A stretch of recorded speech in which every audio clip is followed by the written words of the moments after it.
We don't need the light on the lectern. No, we turn on the backlight.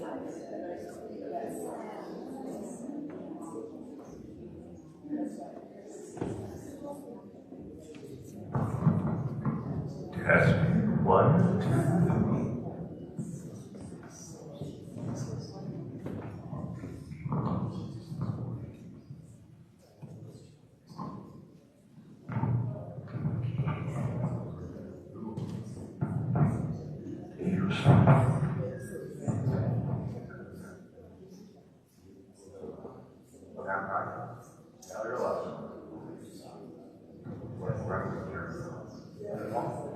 Did you get a new setup? Yep. Did you email me that link? No, because I do not have email on this tablet. Okay. Can I take a picture of it? Does it show you? No. Yeah. No. Not yet. One on the first floor.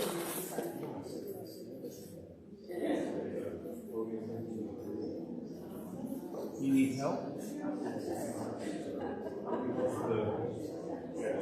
Yeah.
Matt, do you have all day? You want to be on the floor or you want to go up above?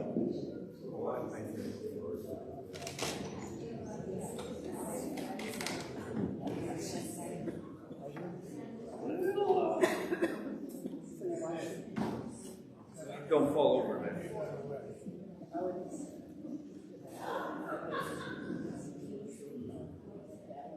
No.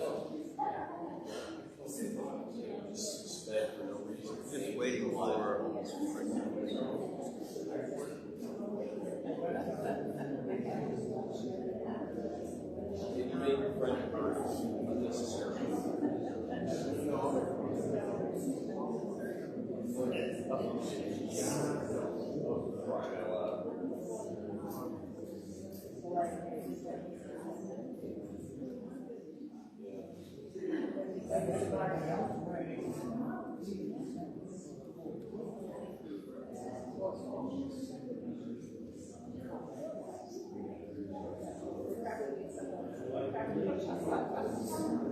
Hurry up and wait.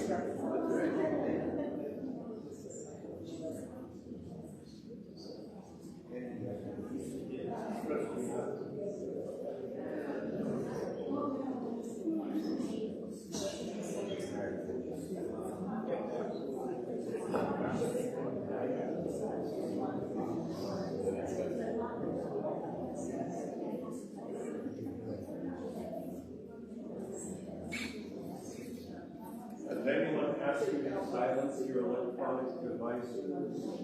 If not, silence your electronic devices. Yeah, I think they're.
Thank you all, one and all, for spending your Friday evening here with us.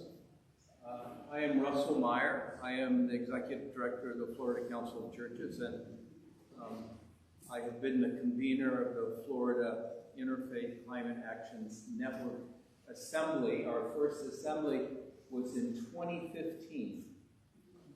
Most of them have been held in Orlando. This is the first time we're in St. Petersburg. We had 5 of them annually until the pandemic. Do you remember the pandemic? And this is the first one we've been able to convene since then. This is the second time Matthew has been with us. So that's high honors from our perspective.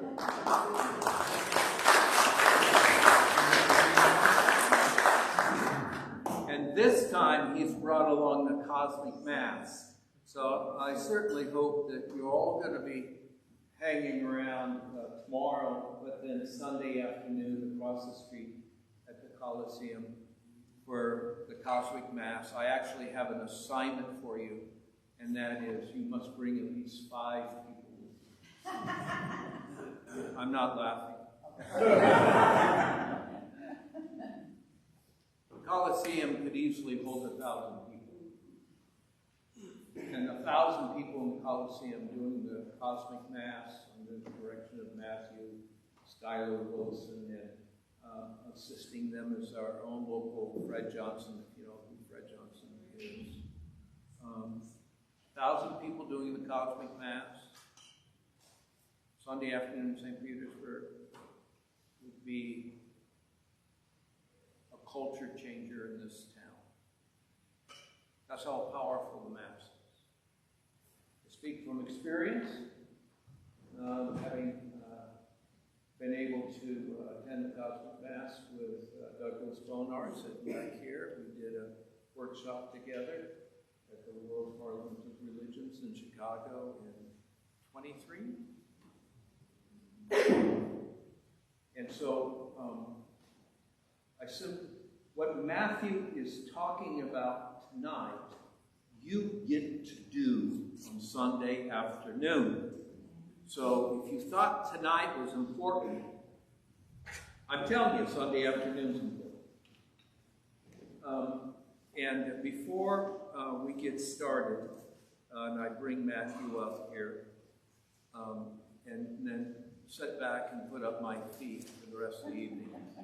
Some of you know exactly what I'm talking about. It's really important for us to talk about the people whose land this is.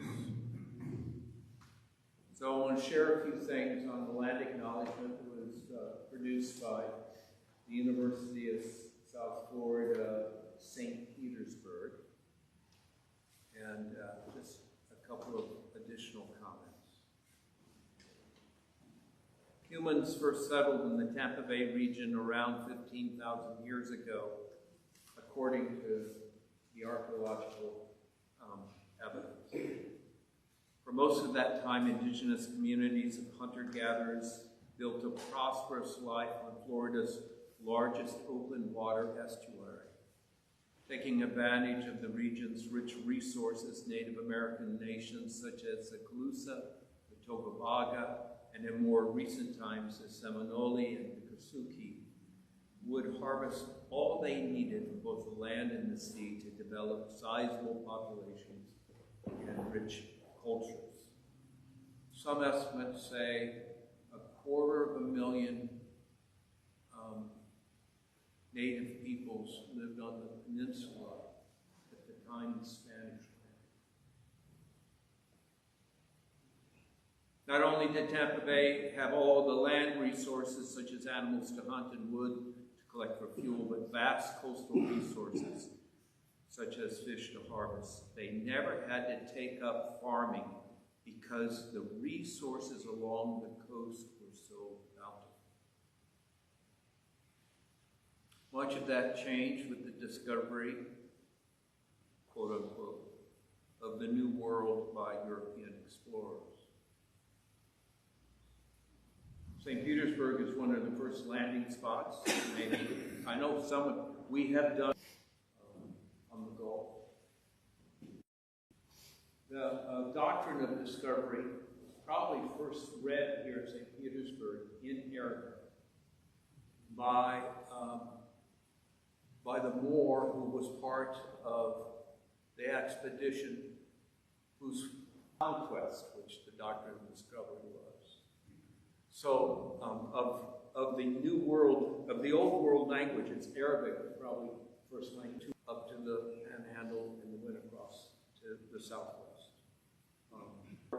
Ceremonial sites, vast wetlands and villages are now sports arenas, shopping malls, and conventions. Very special introduction, and as always, when I meet you, I'm learning things and learning more about this world we call Florida and its histories. And I remember vividly the last time I was here, part of the conference, and I remember the scientists who got up and had slides about Florida and how the way things are going, this chunk will be gone in 30 years, this chunk will be gone in 50 years, and then real estate. But, you know, you guys are at the edge here, and of course, you know that from the hurricanes too, which are all part of the same picture. So, what can we do in these circumstances as human beings? Because so many tribes around the world are finally waking up to the truth not all of the tribes, of course, not certain political parties in America that are busy trying to be in denial. But it's obviously a dire time for our species. And it is a time to meditate on a lot of things, not only the past and the amazing accomplishments of our ancestors, but of course the reality of extinction.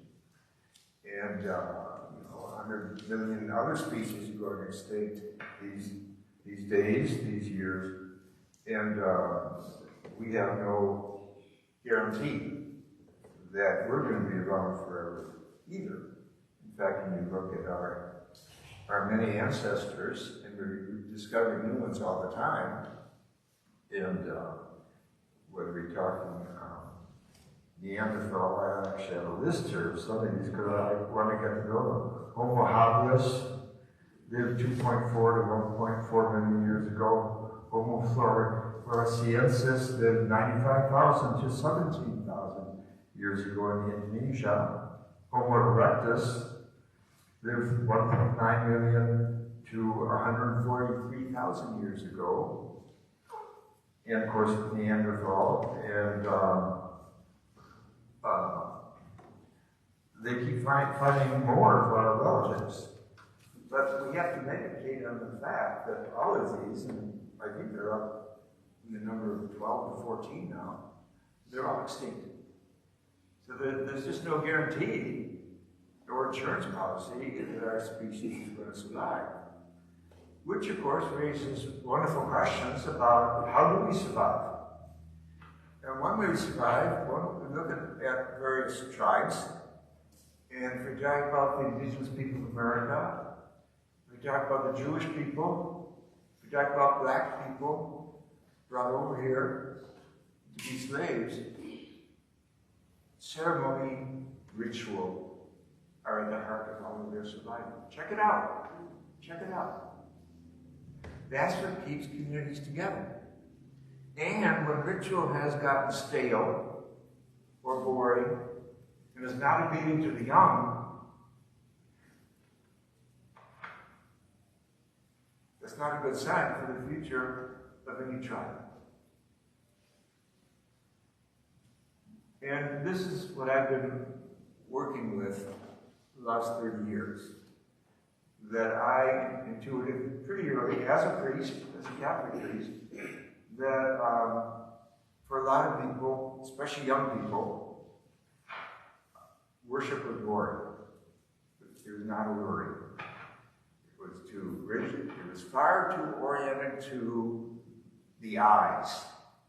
Reading prayers.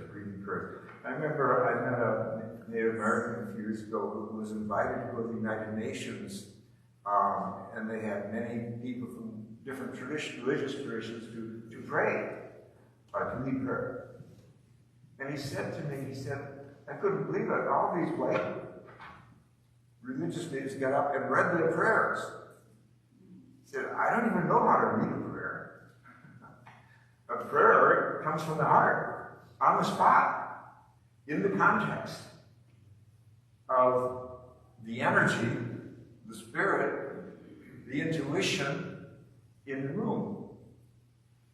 And Rilke, the poet Rilke, said over 125 years ago, they said, the work of the eyes is finished now.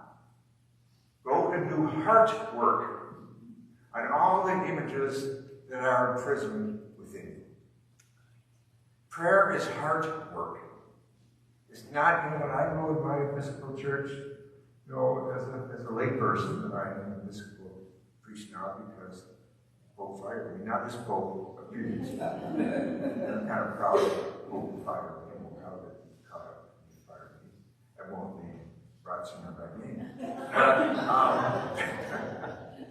But when I go to the church, the main thing is what page are you on? What page are you on? And I get sick of that. That's not worship. And I know that from praying with indigenous people. You can't take a book into a sweat lodge, folks. There's no light. Completely dark, just like in the womb, that's the point.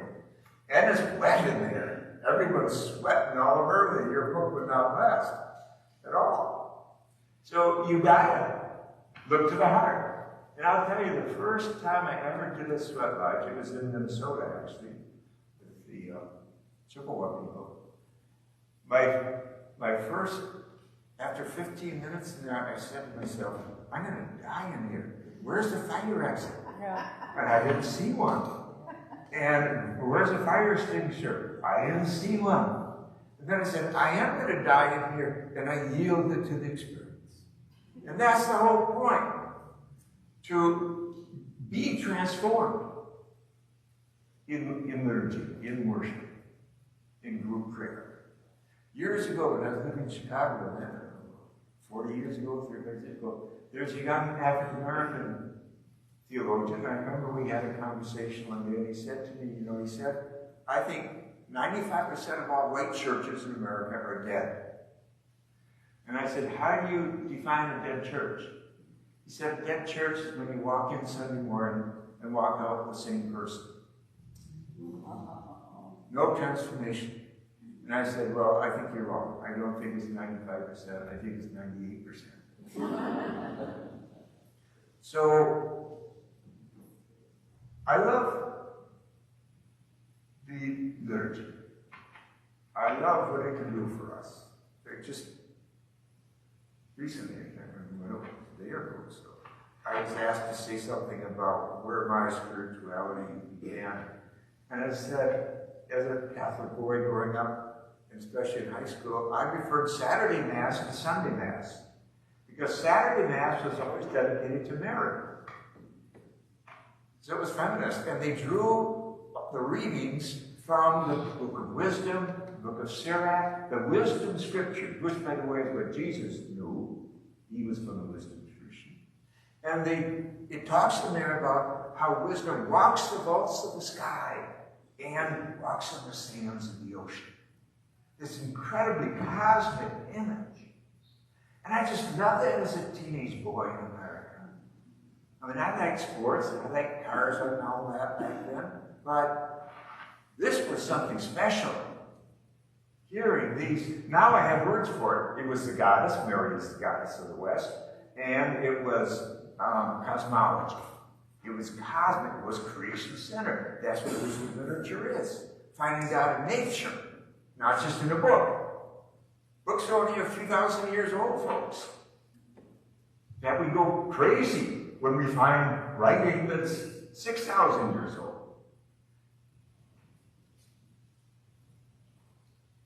One of my privileges in life is that I have been invited to pray with Native people on so many occasions.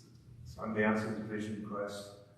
When I was silenced by the Vatican for a year, I did a Vision Quest, and it was just extraordinary what happened. And my leader, Buck Posters, a friend of mine, who showed up at the door of my school one day and he said, I've been getting dreams for 10 years I should work with white people, and I don't want to, but they kept getting stronger and stronger.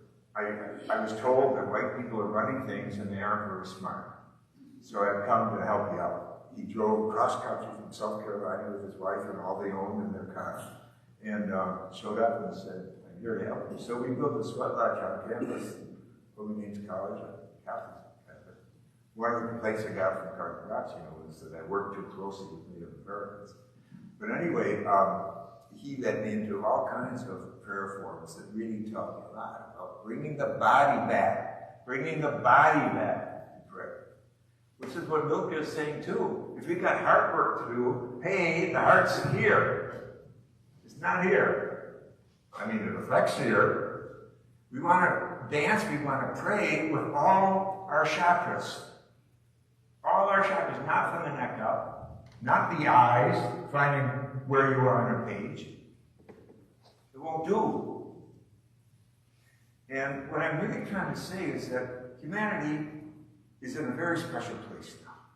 We can look at just the dark part, but we can also realize that out of the dark night of the soul, out of the dark night of our species, and out of the dark night of society, which is Rabbi Heschel's naming of the dark night, Out of all these dark nights, we're in the dark night of our species today. That's what I mean by talking about extinction, putting it on the table.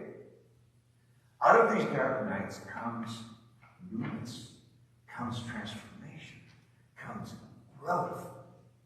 Humanity has to move from its adolescence to adulthood fast. Time is running out.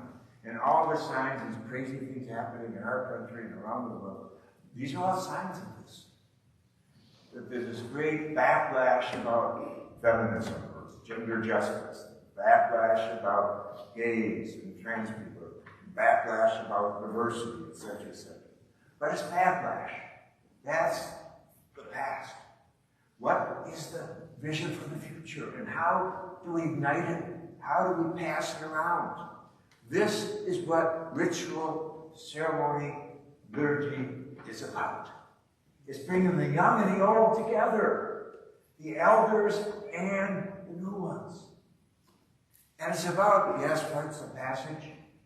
A new creation story. One that is believable around the world, no matter what your religion.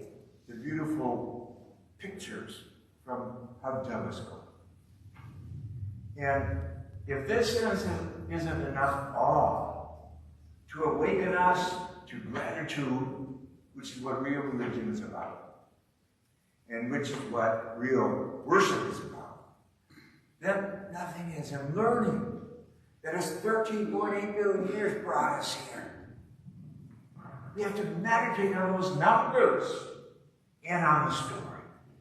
And where is here? Here is now, we only knew this a few years ago, we found this, a few summers ago. 2 trillion galaxies, each with hundreds of billions of stars. But here we are, this modest, very modest and endangered species. Here we are, we can pick up the light pictures from the beginning of the universe. And we can tell these stories to one another about the wonder of this place we call home. And of course, ecology, as Thomas Berry says, is functional cosmology. So every awakening around cosmology is an energy source, a shot in the arm to fall more fully in love with Mother Earth, and to do everything we can through education, through politics, through parenting, through the commons, through community, everything we can to share the news, the good news, which is what is so much better than the daily news these days. Now, what I'm saying is that I use the 3 words together because I don't want any of them to be isolated. Ceremony, which is more often the Native American word for ritual, and liturgy. Liturgy is more often the Western word for ritual. They really essentially are the same thing. But this is the way to wake people up. This is the way our ancestors did it. The indigenous people did it. Most of their schooling was through ritual, not through putting kids at a desk and saying, be still for 6 hours. We'll give you a pill to calm you down. There was an experiment done in the 17th century in New England where they exchanged white people and Indian kids. They exchanged schools. So they put Indian kids into a little schoolhouse. They were supposed to be, I think, for 6 weeks or something. And they put their white kids out in the woods with Indian teachers. After 2 or 3 weeks, the Indian kids escaped, disappeared. They couldn't be found. After 6 weeks, the white kids didn't come home. And not after 7 weeks, and not after 8 weeks. Wow, they liked school. The school, the way the native people were doing it. There might be a compromise going to work out there, but the point I'm making is there's no one way to school kids. And liturgy, ceremony, is the primary way The indigenous people tell the big stories, like the creation stories. And I haven't gotten so far from that. Now, I want to point out that maybe the Pope is on our side. Recently, in this March, before he got sick, he visited the dicastery for divine worship, the discipline of the sacraments. And he said, the church cannot be reformed without a reform of the liturgy, which must be for all the people of God. For all. In other words, it must attract the young, not just those, and it must attract the illiterate, not just those that can read what page you're on. He said, without liturgical reform, there is no reform of the church. A church that does not feel the passion for spiritual growth, that does not try to speak in an understandable way to the men and women of their time, that does not feel pain for the division between Christians, who does not tremble with the anxiety of announcing Christ to the people, is a sick church. And I might say it's an empty church. There are a lot of empty churches in this country today, folks. I know Catholic churches have been, whole dioceses take 2 years off to sell, empty all their churches, and then there's big fights, because people have memories about let's see their church go down the drain. But hey, this is a big deal. I'll never forget, years ago, when John Paul II was Pope, they closed 13 churches in San Francisco. And there was a letter to the editor of the paper, and it said, this is a mismanaged corporation.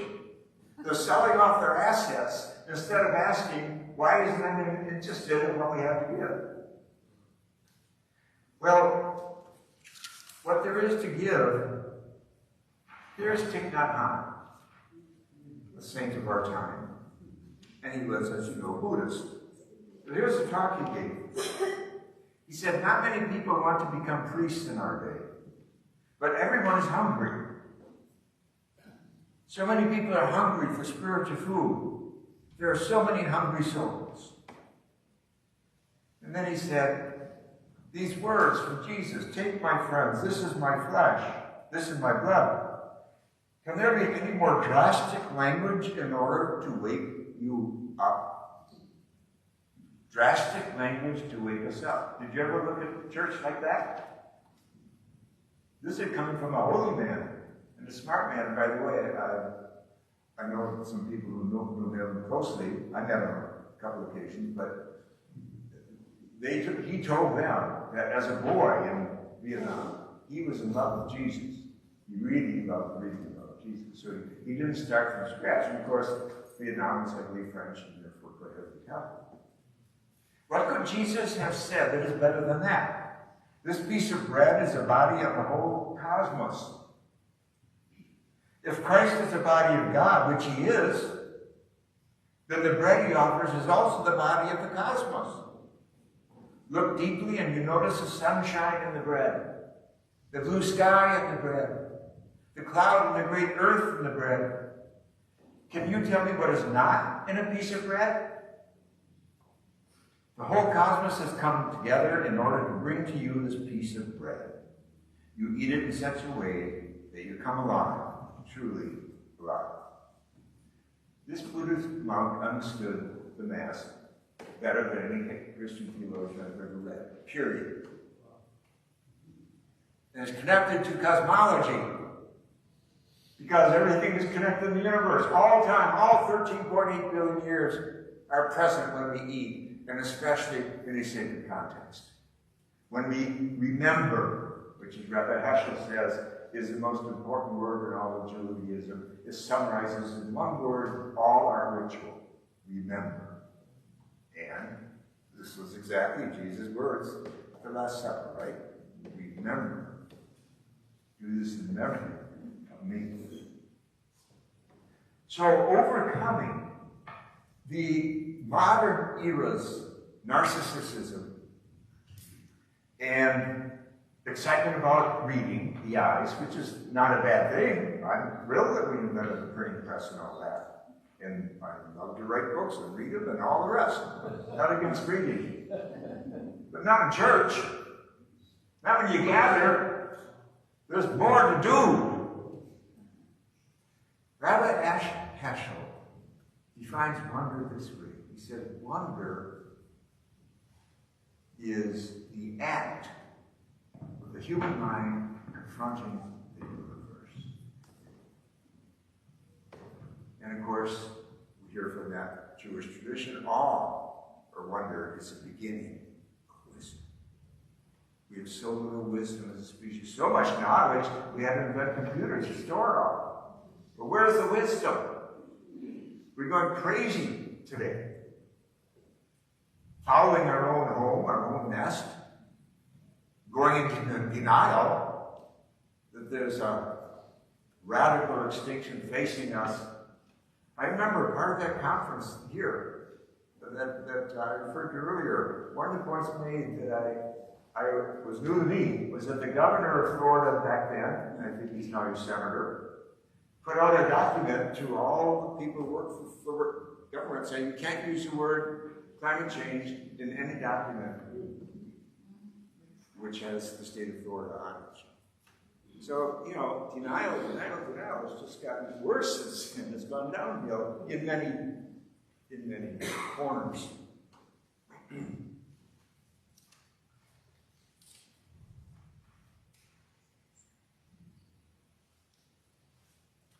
The key to community, and that's what we're losing. We have this obvious division, red or blue or whatever you want to call it, obviously, but there are so many other ruptures in our relationships today, in our politics. And is it even possible to get it back? But the key to community, I think, is spoken by Rev Dr Matthew, who is an African spiritual teacher, born in a tribe in West Africa, and they sent him to America as a young man because they felt they had some wisdom. They had dreams that there was African wisdom that could be bestowed here in this country. And Rev Dr Matthew said, there's no community without ritual. In other words, our communities are as healthy as our rituals are. So this is one more inspiration for what we're trying to do on Sunday, is to bring ritual alive again. And I wrote about that in my book, Coming of the Cosmic Christ, about 30 years ago. I wrote a list of 6 things we do to bring ritual alive again. And one is connect to the cosmos, and the other is bring the body back and get our eyes off reading prayers, etc. And then several years later, I wrote my book, The Reinvention of Work. And I thought the book was finished, and I had a dream, and it said, one more chapter, Reinventing Ritual. So I wrote a book on that, and I finished that chapter, and I sent it to the publisher, and these young people from Sheffield, England, showed up at a workshop I was doing in Seattle. And they had the story to tell, that they were in the rave movement in Sheffield, and it was very pure back then, not drugs and so forth. And they had the intuition that this feels like something religious, these rave dances we're doing. So they took it to the Anglican pastor, and they said, we'd like to do this in church. He said, great. So they did their rave masses in church for about 6 months, and then the pastor came up to him and he said, don't forget this. He said, you people have to move out now. I'm getting complaints that there are, quote, too many young people in church. That's the last line that sentence has been uttered in the West. And so they took it down to the center of the town. And make long story short, I flew back. They brought with them to this conference on Christian spirituality, they brought some journalistic stuff, you know, stories about it. And I read it all. I was reading things. And I just finished this book and a chapter on reinventing ritual. And so I flew out to Sheffield to check it out. And make long story short, we brought 35 of them over to Grace Cathedral in San Francisco. And I asked them, how can I help you guys? I really believe in this. We need to awaken ritual, because this is what can heal and bring energy again, and bring young and old together, and all the rest. And here we have new language, DJ, VJ, rap, all this new language from the postmodern generation. Of course we use this language for worship and for the sacred. And when I asked them how can I help, they said, well, we're all going to use the theology because of Christ and all that. But if you're to become an Episcopal priest, you could run interference because you get what we're doing and very few people do. So I prayed about the Pope had already fired me. And I said, well, Pope doesn't need me anymore. So I went to an Episcopal bishop, Swing, in San Francisco, and I said, here's the deal.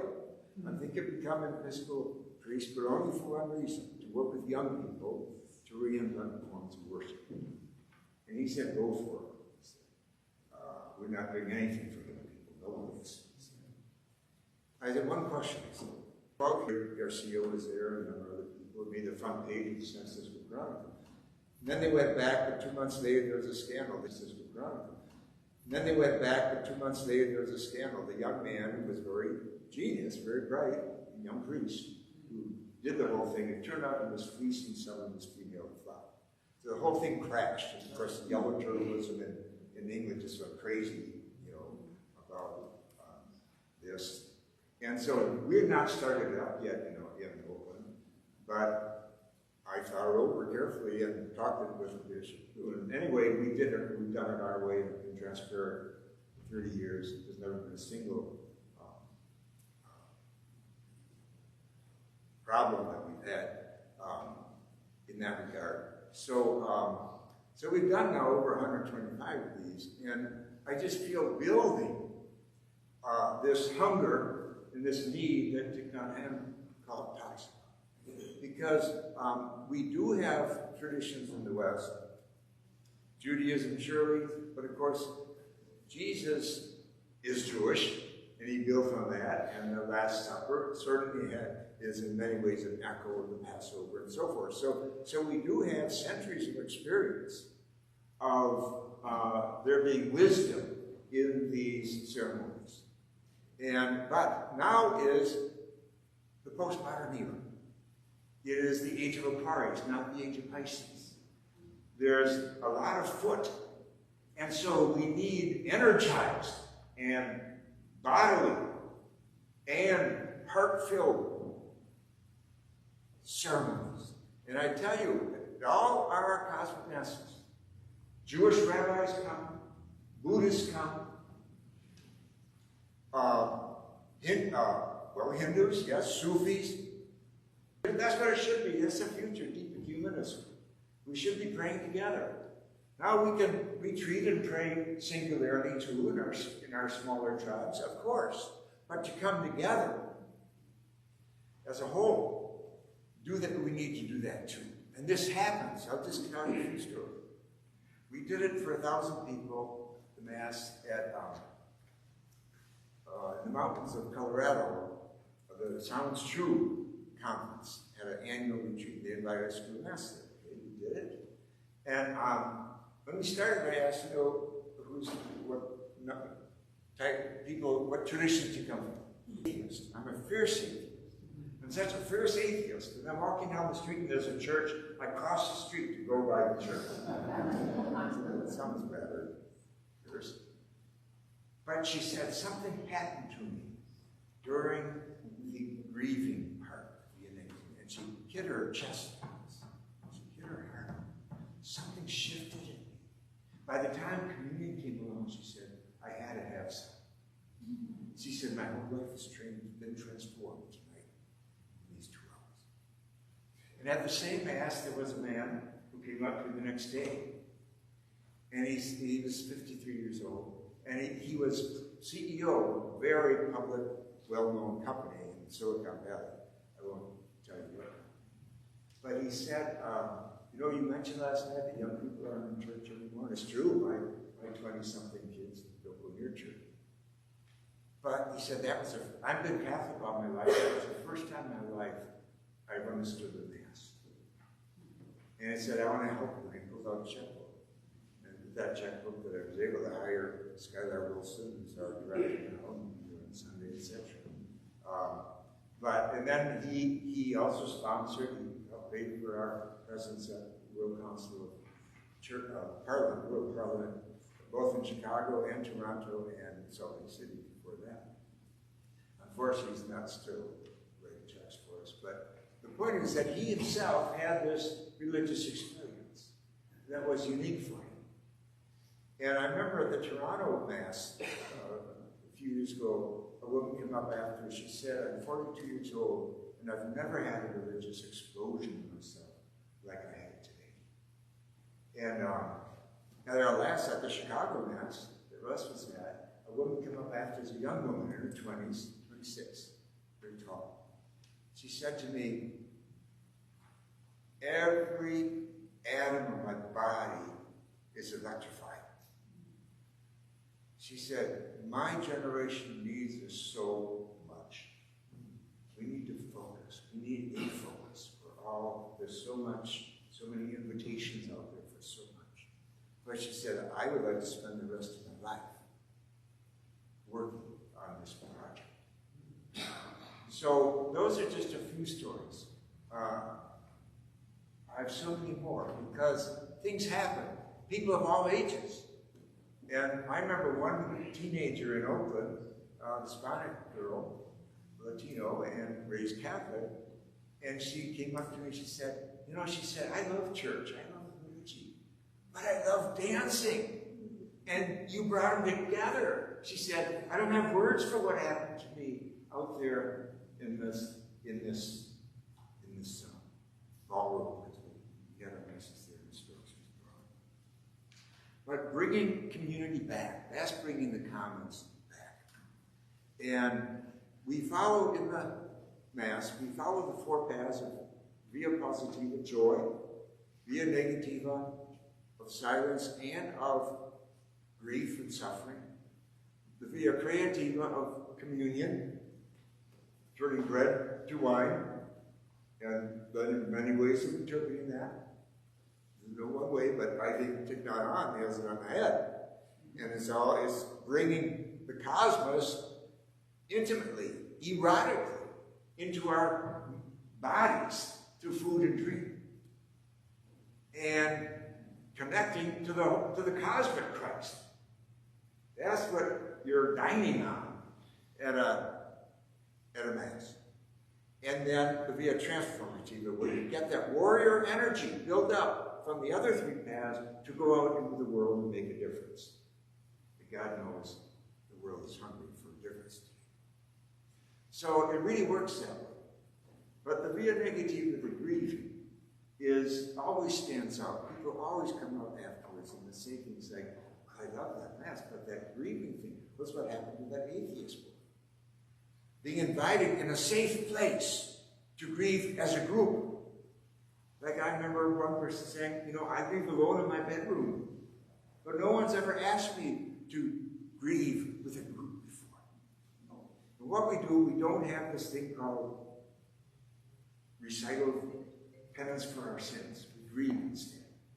It's much deeper than talking about your sins. Much deeper to grieve. And there's a practice that I developed that allows the anger, that's the first level of grief, is anger, allows the anger out, invites it out, and it invites you to listen both to your own grief as you're doing the wailing and to your neighbor's grief. And powerful things happen. And believe me, I don't have to convince you of this. I believe there are only two kinds of people in the entire world today. Those who know they're grieving and those who don't know they're grieving. We are all grieving. We're not stupid. They treat us like we do. But we aren't. We know what's dying. We know what isn't there anymore. But that's where grieving comes in. Because grieving is what I call this thing. It's like melting that boulder in our hearts that doesn't move. Just freezes us. We can melt it. Thomas Aquinas says the first effect of love is melting. You got to start melting the boulders, the hostility, the anger. And you see what What celebration and ritual brings is a new language. It's beyond words. You're dancing. You're taking in these stories that DJs can tell and VJs can tell. The stories that music can tell. And I remember the first time we did a really exciting mass on Hildegard of Bingen. These young people, remember, it's young people who are running this thing because they know the computer arts that I surely don't know, etc. But we talk over it the first time. I just found it recently online.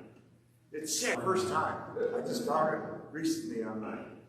It's sick. In human tribes, then rituals. This is why people sacrifice to do them. They fast. They teach the young. They make special clothes. When I was working with some Aboriginals in Australia, a woman said to me one day, she said, well, you know, we work 4 hours a week, and the rest of 4 hours a day, and the rest of the day we make things. I said, really, except for this book on work, regularly work. And what do you make? Rituals, she said. Teaching the young, and painting our bodies to be as beautiful as the serpents and the birds. That's all ecology, folks.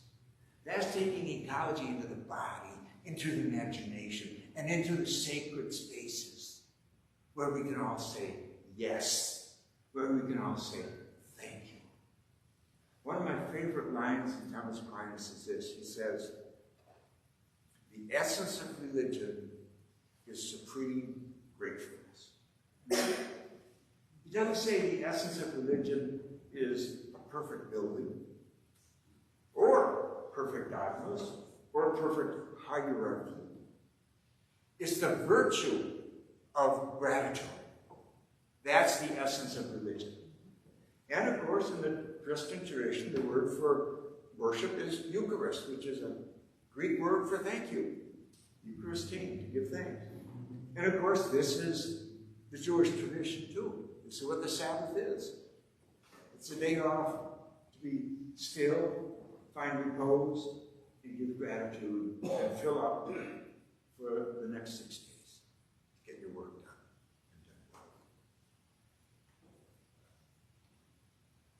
Aquinas also says, the first and primary meaning of salvation is this, to preserve things in the good. To preserve things in the good. Notice, nothing about heaven and hell, climbing over each other to get away or go over there. To preserve things in the good. Isn't that what ecology is all about? Isn't that the ecological movement? To preserve things in the good? Because we have inherited a beautiful and inspiring and good and holy and original blessing universe. And it's astounding to me still that some ecclesiastical poobahs think the idea of original blessing is a heresy. Yeah, that's what I got condemned for writing a book called Original Blessing.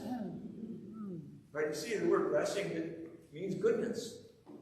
And Aquinas, a saint and a doctor in the church, talks frequently of original goodness. So this very Pope at the top of the hierarchy didn't even know this, because he was so imbued with the modern consciousness of I think I am, of anthropocentrism, of species narcissism, that when he heard about original blessing, he thought I was talking about him or something. No, I was talking about 13.8 billion years that brought us here. We ought to say thank you to someone at some time, passionately and together, and have fun doing it. And that's what a cosmic mass is.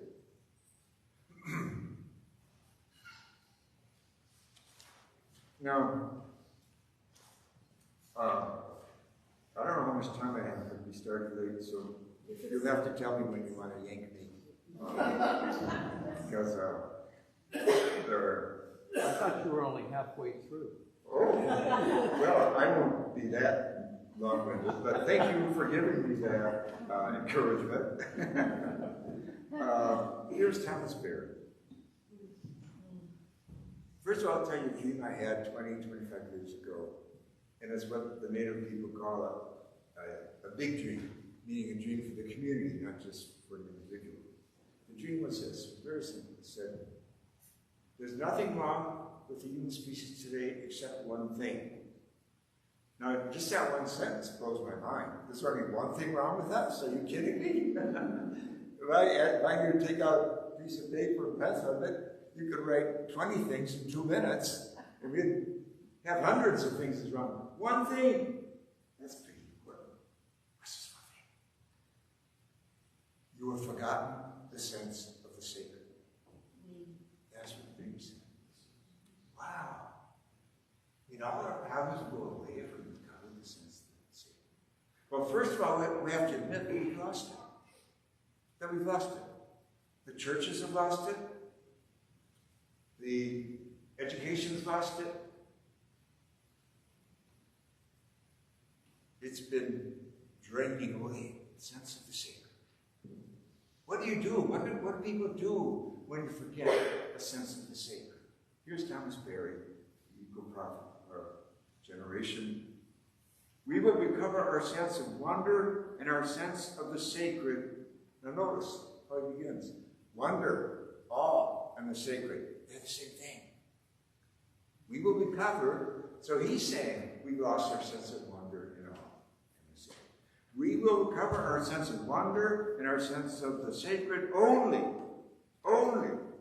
if we appreciate the universe beyond ourselves as a revelatory experience of the numinous presence where all things come into being. The universe is the numinous presence where all things come into being. Indeed, the universe is the primary sacred reality. We become sacred by our participation in this more sublime dimension of the world of us. In other words, the return of a living cosmology that makes its ways into the heart of our ceremonies and liturgies and worship. This is exactly how we move from the unsacred to the sacred. And let me tell you this, something I learned from the 3 books that I've written on evil. One very big one at first, and evil in general, and then a second one on evil in the Catholic Church, and then a skinny one this fall on Trump and the MAGA movement as the Antichrist, which is triggered by a giant fresco I saw in Orvieto, Italy last summer. And I went up, I stared at it, and I said out loud to my friend, the Italian friend who brought me there, I said, it feels like Donald Trump. Then it went up, and the title of the painting done in 1501 was The Deeds and Preaching of the Antichrist. And it's that triggered my short book on the Antichrist. But we need language, and as Jung says, we have to shed light on evil. But what I want to tell you this about evil and the sacred. The opposite of evil is not the good. Good is the opposite of bad. The opposite of evil is the sacred. It's so important to realize. Fight the worst with the best, says Wendell Berry. Fight the worst with the best. If we're going to fight the evil around us today, we need a regeneration. Creation story and all the other sacred creation stories, thousands of them around the world. We don't have to throw any of them out. They all have wisdom to teach us. Here's one of my favorite ones, the Apache creation story. One of their stories is that first God created the dog, and the dog was lonely. So then God created humans. I love that creation story. It puts us in our place. We're here to befriend the dog, so shut up and listen to the animals. With this story, he said, the 4-legged ones are having lots and lots of conferences and are talking about us. They're worried about us. They're worried about us. And they've decided that they can do 2 things to help us. One is to enter our dreams more fully. And secondly, those who are our pets, cats and dogs, horses, they can assert themselves more in our presence. So maybe your cat is doing that to you. now. Then I ran into him 2 years ago, and I said, are the four-legged ones still having conferences about us? He said, yes. But they're not talking about us anymore. They're shouting about us. They're shouting about us. They know it's those that can do it are moving north, trying to preserve themselves. And here's another statement from Thomas Berry. You see, it's that story plus worship, you see, that can electrify a tribe and move us, young and old. Nolodomi Some, I told him when I was beginning this work in the Cosmic Mass about it, and he got so excited. He said, this is the most important thing happening on the planet. And it had to come from America. Why? I said, because America's gift to the world is technology. And what you're doing with the Cosmic Mass, you're taking today's technology and applying it to the sacred. And therefore, of course, it's a gift that America can give the world. And it's being led by young people. And you only get the sacred back through the young. They must be leaders. Now, Skylar Wilson was meeting with the director for the Sunday's Mass. He's like in his 30s, got two young boys. But it's true, and I said earlier, you know, to work with postmodern language, we got to get postmodern people. I remember when I visited their Mass in Sheffield, England, there was this little kid, he was real short, I think he was 12 years old, but he got out and rapped my original blessing book in front of me as part of that particular Mass. And, you know, I was totally blown away. Never seen anything like it. But why not put the sacred into these new languages and invite the young to lead the way? But not abandon our own roles as elders or as steerers. It's not that in fact, I'll tell you, here's one Mass. We did a Mass for 1,500 people at an Earth body conference in San Francisco in a big hotel, in the big room there. And after 3 young men came up, 17, 18, 19, they said to me, we've been going to raise every week for 5 years. I bit my tongue, and I wanted to say, get a life, but I didn't. Bit my tongue, but I listened. And they said, what we've been looking for in Rave, we found here tonight. We're looking for deep prayer, we're looking for community, and what you have that we don't have in Rave, multiple generations. Only one generation comes to a grave, just us young adults. But here's everybody. The theme I remember was the theme of angels. And I remember someone found this huge carve-out of angels at the front of it. So I'll never forget that. These guys were looking for, and that's what Rave is, I mean, in this healthy place.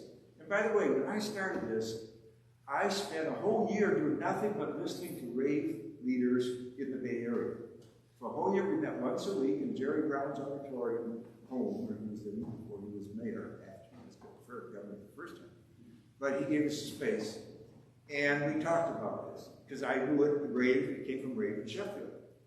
And I wanted to hear them out. What I know. Well, 2 issues came up. Why call it a Mass, and can we do our jobs? And I said, we call it a Mass because Mass is the word in the West for public worship. Bach was a Lutheran, and he wrote a Mass. Bernstein was a Jew, and he wrote a Mass. So that's just the word in our language.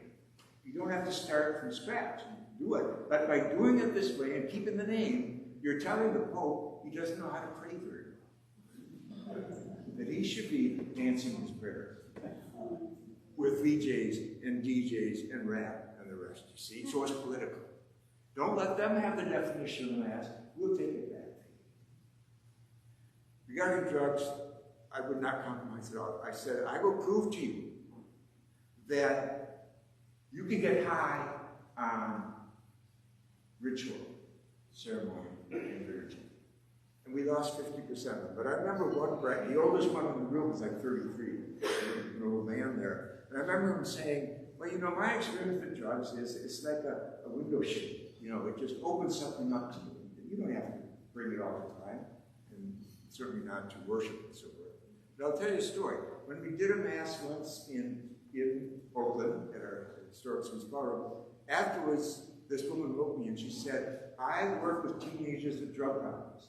And I brought a dozen of them in a van to the mass. And on the way back from the van, they all said this. They said, this is the first time in our lives we've gotten high without drugs.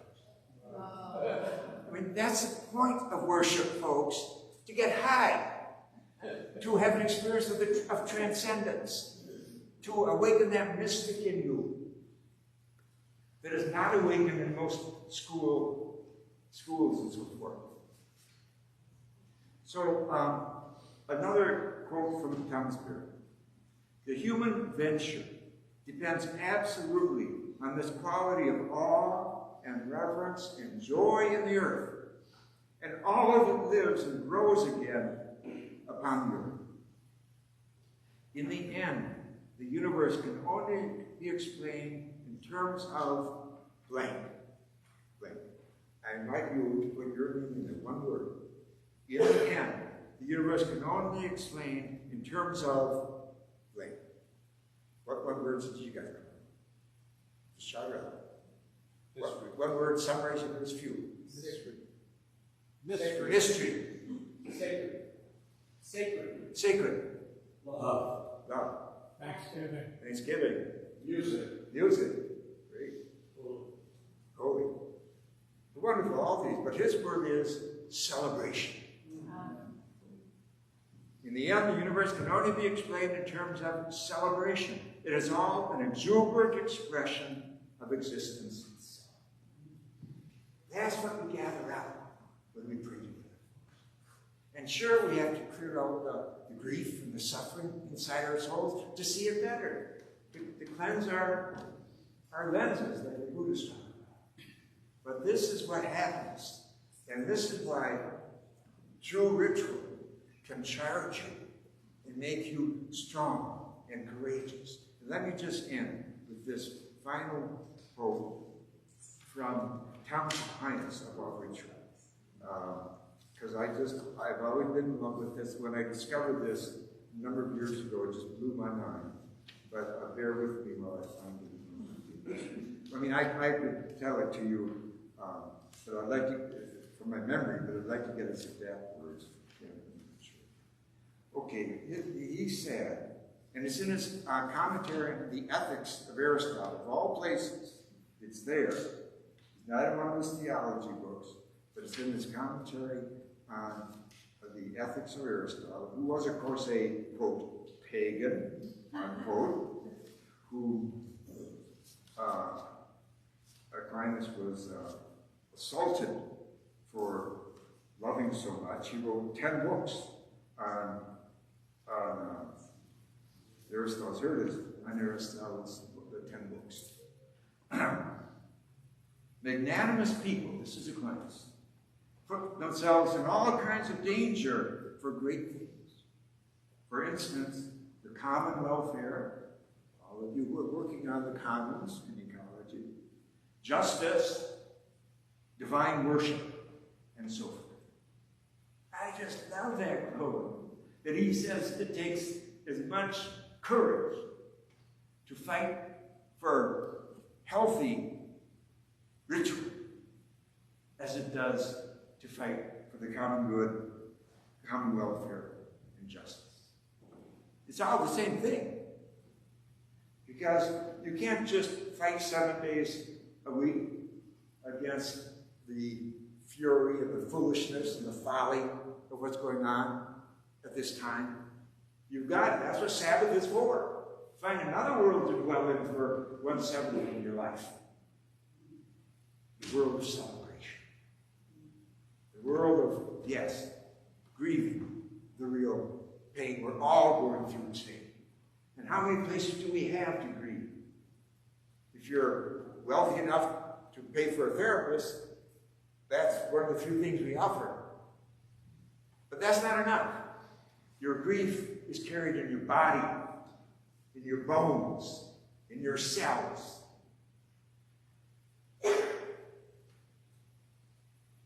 And to get there in a deep place, you've got to be given the context of a sacred presence. And the sacredness, the bonding of the circle. And so many people tell me that they had never grieved in a group before, but it just blew their mind to hear other people are experiencing the same anger and the same sorrow. And of course, there's anger at the first level of grief, but there's sorrow at the second, deeper level. And then there's not enough. Then you get back up and you fight the good fight. And again, I just honor him. I said, no, he's talking about magnanimous people.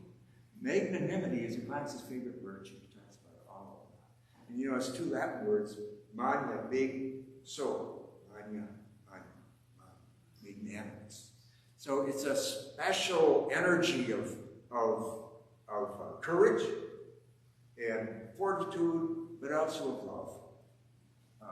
Because courage is a big heart. And as Aquinas says, your heart grows by joy, it grows bigger. It grows bigger by joy.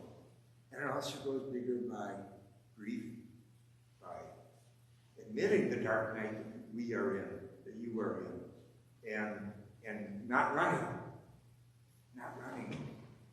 There's this great teaching on the dark night from Hafiz, the Sufi mystic of the 14th century, contemporary of Meister Eckhart. He says, and I'll end with this, sometimes God wants to do us a great favor, turn us upside down and shake all the nonsense out. But everyone I know who hears that God is in such a playful, drunken mood quickly packs their bags and hightails it out of town. I just love it because he's laughing at the dark night of the soul. He's getting us to laugh. We are, as a species, as Americans, being turned upside down to shake all the nonsense out. So don't skip town. This is what the mystics tell you. Hang around. There's something to learn from the dark night, something really precious and important. All the things I'm trying to talk about tonight, including courage, including community, bonding. Remember the word community comes from two Latin words, cum munio, to share a common task together. It's not about kumbaya. It's about working together to shoulder serious work, such as saving the planet and passing it on to our grandchildren as beautiful and as wondrous as we inherited. That's holy work, folks. That's your vocation. All of our vocations today. Whatever other work we do, you can feed the eco-vision through your lawyerhood, through your teaching, through your art, through your protest, through your politics.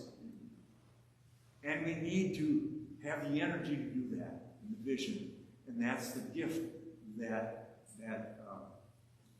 true ritual and true community brings. So thank you. I look forward to our discussion, if we still have time for it. I don't know what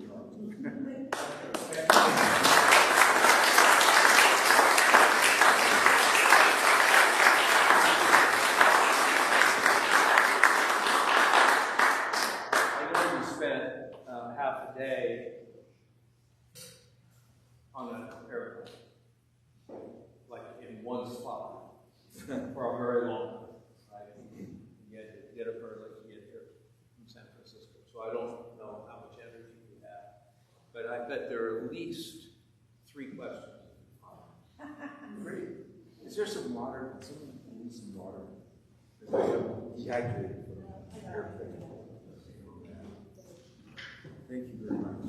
I forgot to get you that, and I'm breathing. Don't breathe. For lack of water.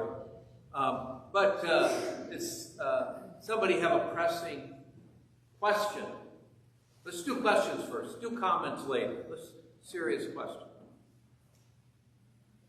Linda, tell us who you are, just in a sentence. Okay, I'm Linda McLeod, and I am currently the president of Interfaith Campaign. And my question is, I hear you say that the movement is a collective, all of us. So how does that mesh into the different denominational teachings of this, and this? Make sense? Yeah. Okay. I think that thank you so much. Appreciate it. But most sources, the Dakota teacher once said to me, "Do you want to know how sacred water is? Go without it for 3 days." And that first sip, you know how sacred water is. So I'm feeling that right now. And remembering that. Taught me a lot of things. Here's another thing he taught me about evil. One of my pitches when I talk about evil is this, that I think the church has failed so much, that they've oversold sin and don't talk about it. And there's reason for that. And I'll be blunt. I'm 84. You can say anything when you're 84. I think it's because, and when my book came out, my third book on evil, this August or so, very few religious reviewers or anything would touch it. National Catholic Reporter wouldn't touch it. And it made me wonder why. And then I realized. And then people would invite me to talk, but they wouldn't want me to talk about that book, etc., etc. But people aren't at home talking about evil. This is one reason I wrote my first book on evil, to come up with a new language for it, where I came up with the 7 chakras of the East and the 7 capital sins of the West, and showed how they absolutely echo one another.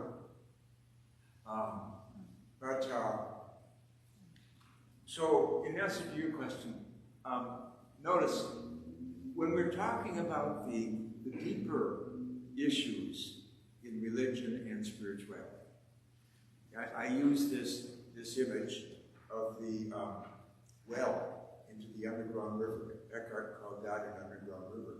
And so my book, One River, Many Wells, there are many wells. There is the Taoist well, there is the Buddhist well, there is a Christian well, and a Jewish well, and a Muslim well, and an Aboriginal indigenous wells, and the goddess well, and a Celtic well. Many wells. But we don't want to stay up at the top. You want to go down your well to reach that singular underground river, which we call divinity, or wisdom. And then we come together. So my point is that the doctrines are one thing, but they're just a way of talking about deep experiences. And it's very easy to forget the deep experience or ignore it, not have it. That's what spirituality is. And just run on the fumes of the doctrines. So the doctrine today, the issue today is survival. It really is. It's like Aquinas is saying, salvation is pure, first and foremost, preserving things in the good. So are we interested in preserving our lives, our home called Mother Earth, our relationships? And how, instead of saying, my faith tells me this is the only way to do it, we should be asking one another, how does your tradition teach you to love the earth more fully? To be more generous, especially to the upcoming generations? If we're going to have competition, let's just have competition around compassion, which is really the heart of all religion. Dalai Lama has said, we can do away with all religion, but not compassion. Compassion is my religion, he said. Well, Jesus said something in Luke 6:36. Be you compassionate as your Creator in heaven is compassionate. And in the Jewish tradition, compassion is the secret name for God. The secret name for God that Jesus let out of the bag in Matthew 5. And in the Quran, by far the most common adjective for Allah is Allah, the compassionate. So compassion is everywhere. And compassion matches today's physics. Because the basis of compassion is interdependence. Meister Eckhart summarizes in one sentence. Whatever happens to another happens to me, whether it is a joy or a sorrow. That's compassion. Realizing your joy is not private property. We make joy together. That's what ritual's part of ritual as well. That your suffering is not private. I'm here to help insofar as I can. We're here to help insofar as we can. And justice is the best way to help because that's the basis of love. Without justice, love cannot be sustained. There's no structure for it. So I just go back and I don't say how are we different in religion so much as what angle, what tone does your faith tradition bring to the table? And let's agree on what the table is. It's some of these basic questions today. Do we deserve to survive as a species?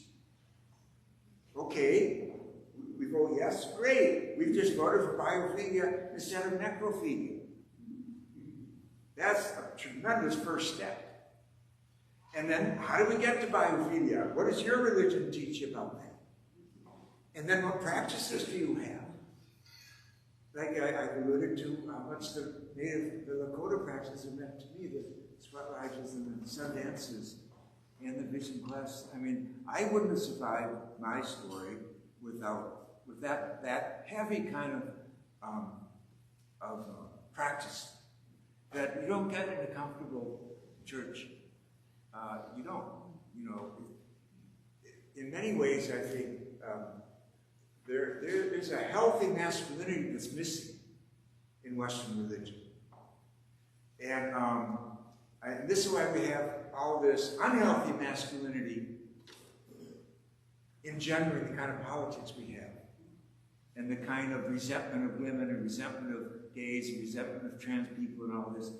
Men who obviously are not at home in their own skin. And and of course, what racism is, a projection of the ignorance going on in one's own soul. So I just think we have to start asking different questions about our traditions. What wonders do you bring? I talk about this like in my book on Julian Norris. I was so glad you invoked the doctrine of discovery, which, by the way, was finally burned down by a pope in our time, but a little late. But couple of years. But in my book on Julian Norris, I ended with this question. What if her grace-centered mysticism had been listened to? She was a woman. Now, she wrote the first book by a woman in English. First book, 14th century. During the pandemic, the worst bubonic plague, the worst pandemic ever in the West. She wrote this book, and it's so powerful and beautiful. But because she's an old woman, it wasn't published for 300 years. It's kind of a long time to wait for your first book review. And so during that 300 years, we were taking that doctrine of discovery, which came out about 50 years after she died, 14th century, and we were playing out the doctrine of discovery, where the Pope gave permission first to the King and Queen of Portugal, then Spain, then everybody, to go and take black people from Africa into the New World. In other words, slavery. And of course, the missionaries and the military who traveled together came to the Americas, and they didn't sit down and ask the native people, how do you teach your children about the wonders of the universe, and the wonders of God, and the wonders of existence? They didn't ask that. They said, are you saved by Jesus, who's the only one who can save you? That redemption, Thomas Berry talks about the redemption fixation in Western religion. And it happened because of the bubonic plague, he feels, in the 14th century. That Europeans lost their trust in nature, which is understandable. It was a horrible plague. He died within 3 or 4 days. hostile, but it was like AIDS on steroids. And no science, they didn't have a clue what was bringing it about. So many of them said, oh, it's our sins. It's our sins. Clubs were formed. Men joined clubs where they beat themselves 3 times in 3 villages every day for their sins. I mean, they were flattering themselves, of course, thinking that their sins would bring down the plague. But finally, the Pope had to intervene and say, that's not going to solve our problems. Stop that beating stuff. But that's when religion in the West turned into redemption first. Even Martin Luther said in the 16th century, the first article of faith is creation. The second is redemption. The third is sanctification. Well, we lost all that in the modern era. That's why we have an ecological crisis. We lost the creation tradition.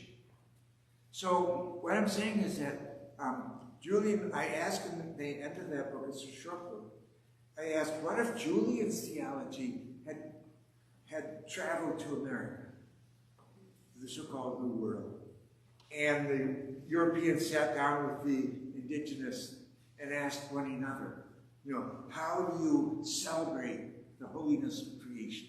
How do you teach your kids, etc., etc.? How history would have been different if we had led with creation instead of redemption. And of course, narrowed redemption to this one thing of, are you saved by Jesus Christ? Which is nowhere in the Bible in its fullness. And so it's, it's the way we ask the questions. And the question we don't ask. Let me give this one more example. When I did a week workshop in Australia, I brought some of my faculty to Australia, and we did this workshop. And when I was dealing with the people at the other end and planning it and doing it, putting it on, I said, now be sure to invite some Aboriginals to teach. He said, what? I said, yeah, we got to listen to the Aboriginals. They're probably the oldest tribe on earth. And then we had the workshop, and it was really wonderful, like 300 people. There was even a district attorney of the country or something like that. But at the end, I brought the faculty up on stage to say goodbye and receive their appreciation from the students. And the Aboriginal, Eddie Kneebone, became good friends. I let him know too. And then a woman who taught with him, he got up and he said, this is the first time white people have ever asked us to teach them. And he started to cry. He cried in front of all these people. And it just hit me like a ton of bricks. It's so easy to ask someone to teach them. Heterosexuals should ask homosexuals to teach them. What's their stories? What's it like? And trans people too. They shouldn't be condemned. They should be asked to teach. Let's hear your story. So I've just never forgotten that moment. And it's so easy. It's not a big deal to invite someone to come and teach.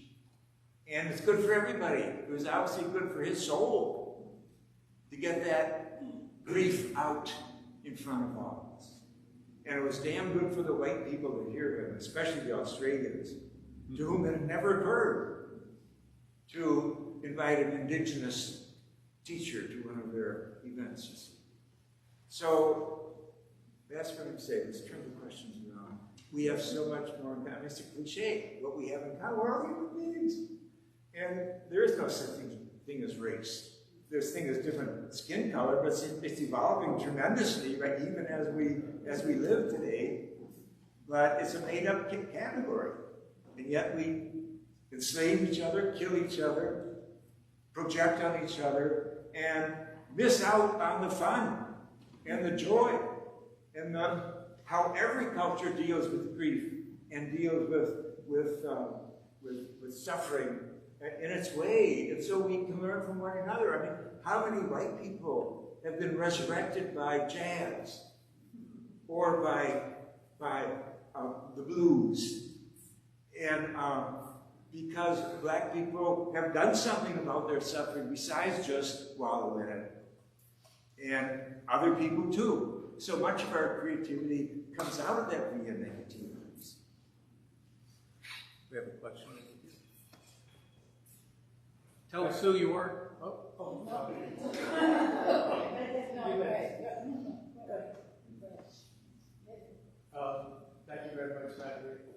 My name is Charlie Adams. I'm a former Baptist priest.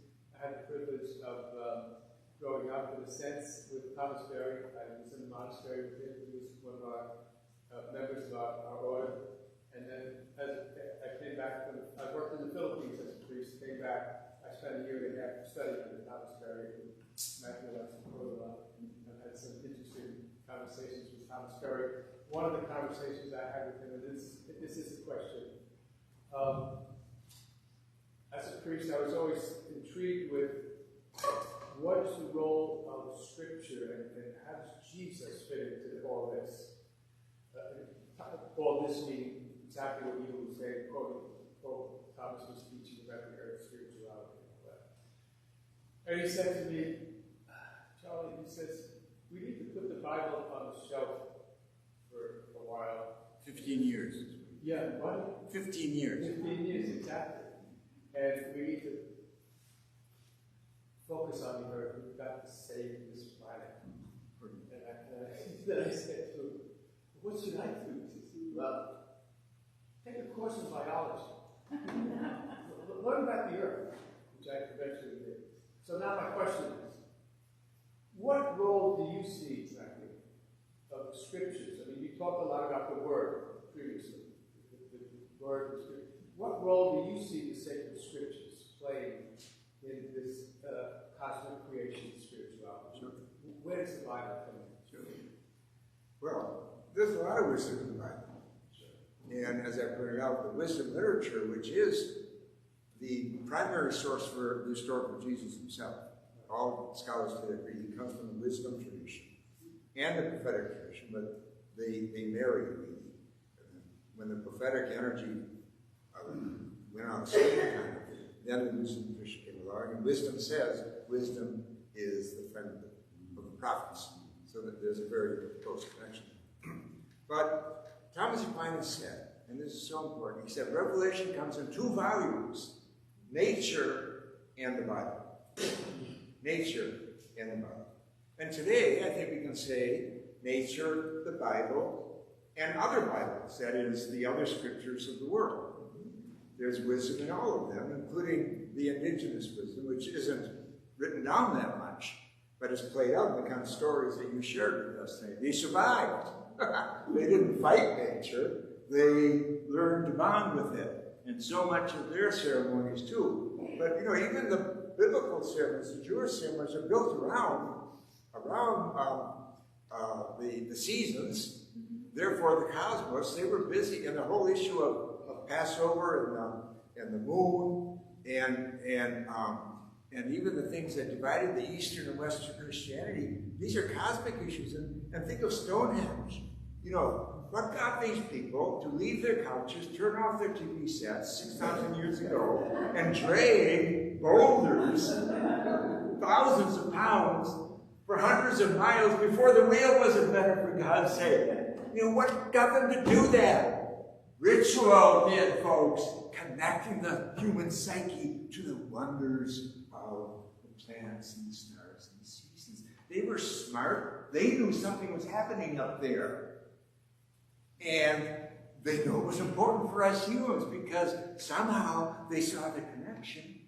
Because of our narcissism and the modern ego, it was all about us. I think therefore I am. No, Mr. Descartes. It's because of 13.8 million years going on in the universe that birthed the sun and the moon and this planet that you are. And we are. It's not an I at all. It's a we. It's an us. So the importance of ritual. It's so important.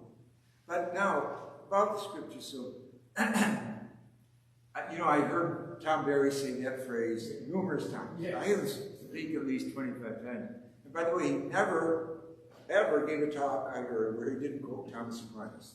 Thomas was his namesake, named after him.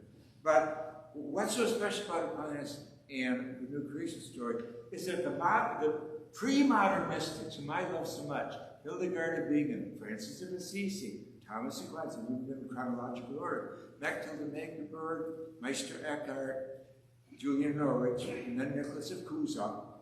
They all begin with the universe, and not us, not a little us. They begin with the universe, like the Bible does. Check out chapter 1 of Genesis. I swear 96% of preachers haven't read the first page of the Bible. There's not a word of sin in it. There's not a word about evil. It's all about the goodness of all the parts of creation, and then it ends with humans on board. Yes, us sinners on board, and still says it's very good. Who tore the first page of our Bible out for 500 years? That's what I want to know. It's absurd. And then the creation stories in the New Testament, there are multiple ones. All the infancy narratives are creation stories. And of course, John 1 is, in the beginning was the Word. Now that doesn't mean printed words, because the people who wrote that didn't have books, printed books. So it means something bigger. Logos is something bigger. It's the order of the universe. And they plagiarized it. John 1 plagiarized wisdom literature there too. It set up a tent to dwell among them. That's straight from wisdom literature. So the questions there too, when it comes to the Bible, a lot of it is the questions we ask and don't ask. Just like the questions we ask one another and don't ask. So we get stuck. If redemption is your question, how do I get to heaven and stay out of hell? Well, that's one. Those are two questions to take to the Bible, I guess. But not really, because that's not the Jewish question at all. The Jewish question is not about private salvation or personal salvation. It is about the survival of the people. And that is, of course, what indigenous tribes build their lives around. And way back before them, the earliest humans, it was a group deal, being able to survive. Otto Rock talks about that. I consider him one of the most brilliant spiritual thinkers of the 20th century. And he says that he looks at the whole history of humanity, and he says that the first meaning of immortality was the survival of the tribe. And that's still in us. You know, it doesn't go away because we moved on. But now we have other versions of immortality. But I think that there's been a perversion in people who think they know the Bible because they've asked the wrong question. And someone who's really good on that is Christopher Stendhal. His short book on Paul among the Gentiles. That's it. And he says, we misinterpreted, he's Lutheran, Christopher Stendhal, a brilliant biblical scholar. He ran the Divinity School at Harvard for years. And in his humility, he once came to me when I was like 42 years old. He came to a workshop of mine. He had a cane. He just had a hip operation. And he was in his 80s. And he said, I wanted to learn more about the cosmic Christ. He said, because no one's been teaching it, and this is what the Bible means. He said, the truth is, you could take the word basileia, which is a Greek word for kingdom of God, and you can translate it as creation. That's when I'm here to learn from you, half his age, about creation spirituality. A humble, holy, and bright man. But you read his book, and he says we've been misinterpreting the Bible. The very question, am I saved, is not a biblical question. So once you get rid of that, the Bible has a lot to teach you. Sister. Christopher Stendhal, Stendal. Christopher Stendhal. I qualified a bit in the original lesson. Mr. Fox, thank you for a great expose. I really had fun. I have a comment and a question. I was born in Haiti. Ooh. So I'm Haitian, although on paper I'm Haitian American. So one thing that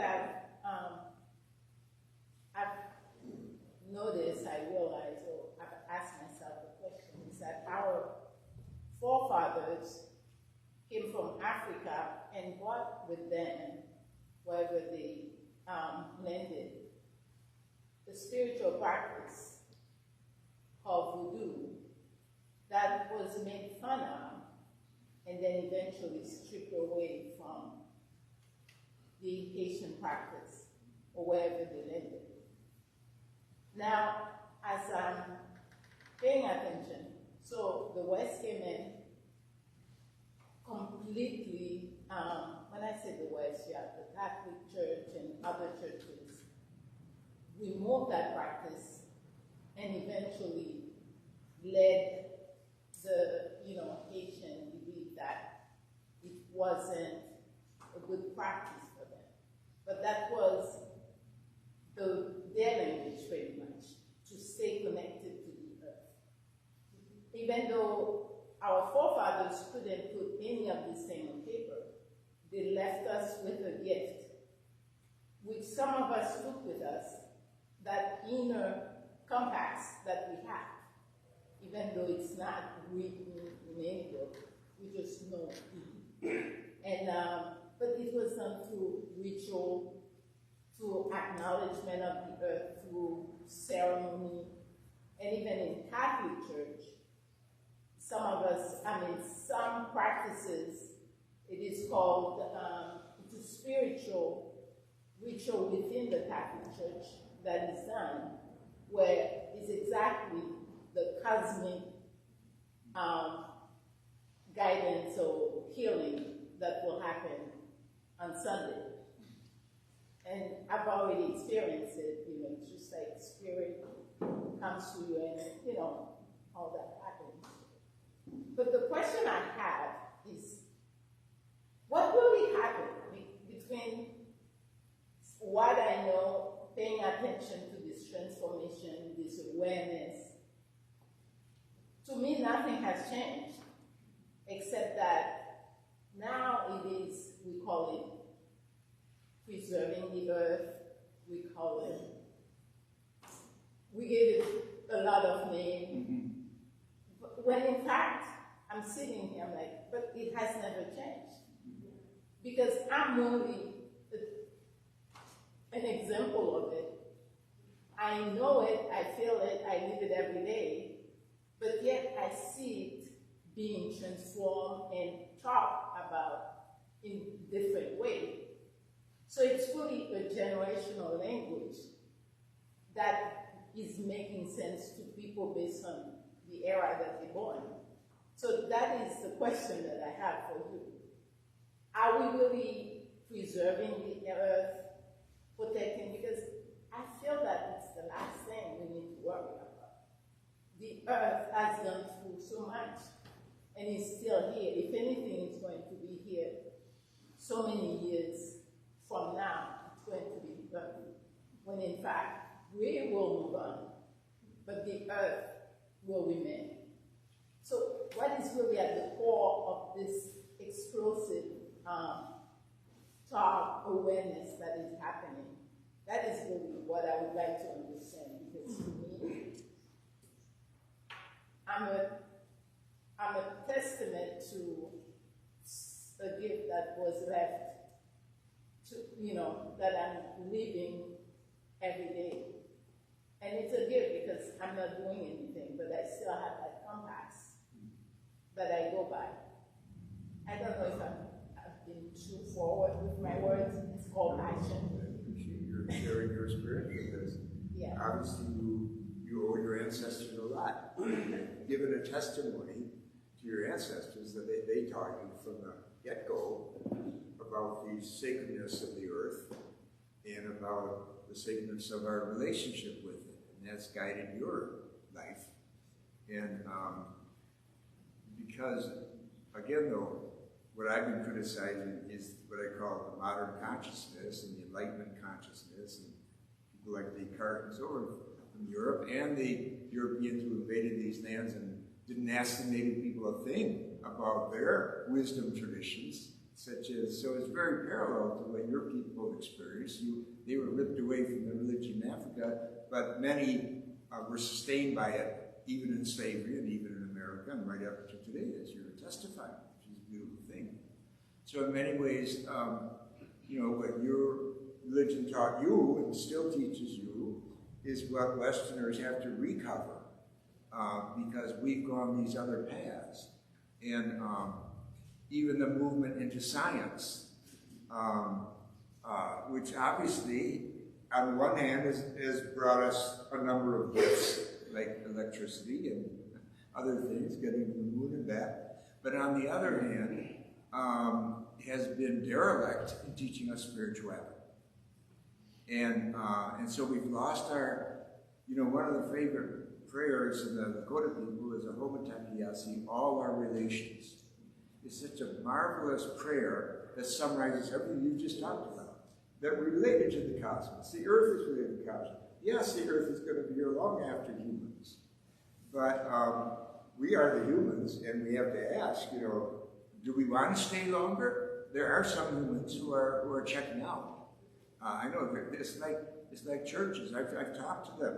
They meet once or twice a month to talk about it's all over for us humans, and they think we're done. And a lot of the facts are on their side, if you will, if you check out what the future looks like. But I think there's something else deep in humanity that is profound, that is spiritual, that is sacred, and we've kind of been sitting on it as a culture. Individuals and individual movements, communities have gone beyond that. But we want to make it has to become much more broad. And we want to draw from traditions like yours. We need to. And the more ancient peoples, the indigenous people of this land and Australia and elsewhere, because they have survived this long. And it's not that they're right about everything, if you want to put it that way, but about these basic things. Here's this one story I heard from Eddie Nebo, the Australian Aboriginal. We were out at night in Australia, stars were amazing up there, and he said to me, we don't teach our children that those are stars. And we don't teach them how many miles away they are. We just say to our children, those are campfires of our ancestors. They're enjoying themselves around the campfires and looking down on Earth. What are we doing around campfires on Earth? So what an utter personalization of cosmos. It's not about cosmologists in a white coat telling you the facts and figures. It's about how we're all related. And we do depend on what's happening in the stars, because our weather comes that way, and so much work comes away, and our history is there, etc., etc. But ancient peoples knew this. And modern peoples have not, because we've cut ourselves off from so much history. And we think progress is this straight line, but it isn't. It's like DNA. It spirals. We turn and we go out, but it's an open-ended spiral, because we are growing. Our souls are being invited to take in 2 trillion galaxies. What an invitation, So, but the key is what you talk about, the sacred. Go back to the sacred when I heard you speak. And that's what I was saying. That's what my dream told me. And so what avenues do we have to awakening that sense of the sacred? And once that's awakened, we can solve our problems. We can work together, communio, community, work together, and celebrate. And I'm so glad to hear you say that you felt some joy tonight, because learning is joyful. Learning, there's joy in learning. There's joy in truth. There's joy in beauty. There's joy in love. There's joy in creating. There's so much joy. And our culture thinks you have to, you have to be a billionaire or something. Crazy. One last sentence. I was taught by an African, a Ghanaian. He's a drummer who came to America, and he was raised by his elders to be a drummer from the age of 6. But he said to me one day, he said, I don't understand your Declaration of Independence, the pursuit of happiness. Pursuit of happiness? Why do you have to pursue happiness in America? He said, happiness is already here.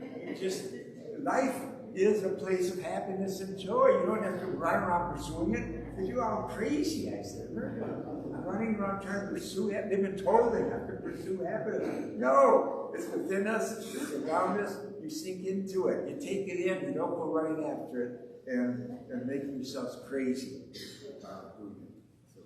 Thank you. One more.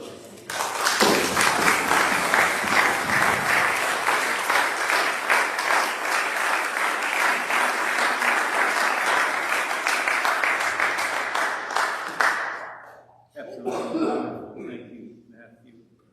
I want you all back tomorrow.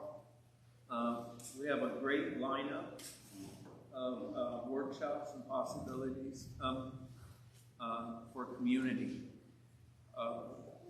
Opening up at 9 o'clock in the morning is Hal Manlis, professor of geology at the University of Miami, wrote the book, The Invading Sea, 15, 20 years ago. And his title of his presentation tomorrow, which he just sent me a few hours ago, because that's just something I made up on the website, is Global and Local Impact of Sea Level Rise, the overwhelming role of human activities in driving global and local sea level rise too fast and too soon. And so many of us who live along the Gulf Coast have firsthand experience of what the too fast, too soon means. And the other piece that we'll hear about is repeatedly, because it's coming over and over again. So the sacred tonight, first thing in the morning is, look what your damn reason has done. Right? Just say, please come back. Listen, we want everybody to be able to take advantage of the assembly.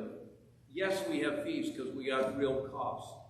Getting Matthew and his team here, getting the Coliseum for tomorrow.